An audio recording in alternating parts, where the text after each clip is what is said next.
All right, today we'll be talking about a relatively new topic. We're going to be talking about geofencing and its implications on advertising. So, location-based advertising and our privacy rights.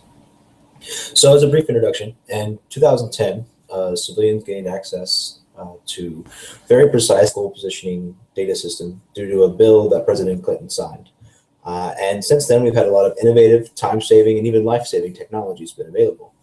A newer innovation is location-based services, and they're able to pinpoint anyone with a smartphone that is currently connected to Wi-Fi or they're trying to connect to Wi-Fi. This location-based tracking is very precise, and these technologies are increasing much more rapidly than our law enforcement. So let's go into a little bit of definition. Geofencing is a physical space that is digitally coordinated using Wi-Fi and GPS. Now, these spaces can be of any size. For example, they can be the size of a state.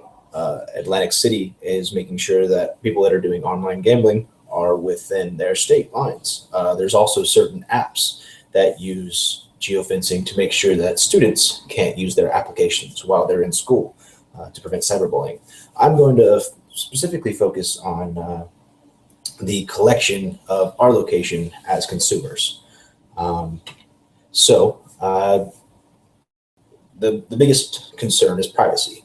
And as Todd Humphreys from the University of Texas at Austin, he's an aerospace engineer and the director of the Radio Navigation Laboratory, he says, what's more private than our exact location? It's about as private as it gets. So he thinks that GPS will change our standards for privacy. So the consumer information part of it, prior to now, it wasn't technologically possible to find much about consumers in stores until they actually bought something. Even competing stores can set up a geofence around an area. So, for example, anyone that has access to this Wi-Fi information, they could send a targeted ad to you if you were shopping at a competitor's location. So with this mobile advertising, the goal is to have a customer walk into a department store, get a push notification on his or her phone with a personalized offer. Now, these advertisements could be intrusive. There has been some recent laws about SMS and text messaging. It's an opt-in strategy now.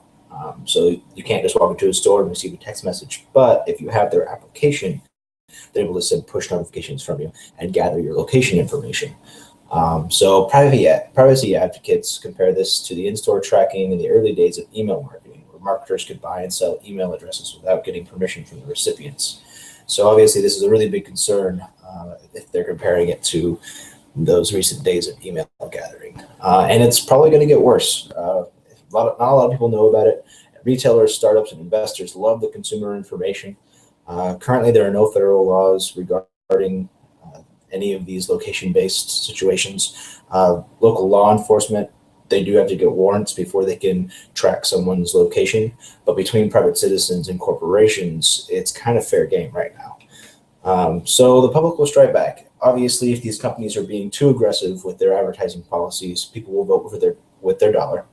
And as people become more informed about these, we can make stuff that will get around it, or people will specifically say, oh, we don't do that.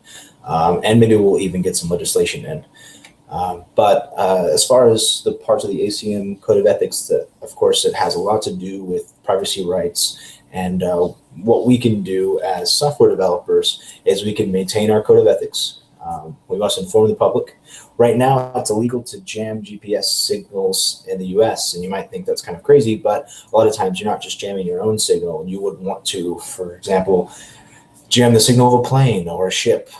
Those location-based data is very important, but it's not illegal to spoof your personal signal, and it's actually quite easy to. So maybe an application could come out that would help in that way. So in conclusion, it will take the effort of all of our citizens, software developers, and legislators to properly regulate these geofencing issues. And we should always be striving to respect the privacy of others. And what could be more private than someone's location? Thank you very much, and have a very nice day.